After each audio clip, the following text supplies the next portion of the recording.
Енді армандарымыздың бәрі орындалып жатқан мына ер азаматтарымыздың арқасы ғой. Армандап жүрген шетелімізге де барып қайттық. Армандап жүрген машинамды да алып міндім. Армандап жүрген шубамды да алып кидім, иә.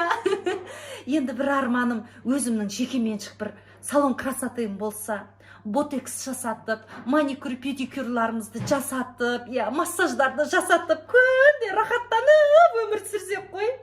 Сосын ана бір әдемі породный бір мысықтар бар ғой, сонда алып алсам деп отырмын, саған да жұғысты болсын. Давай, жақсы.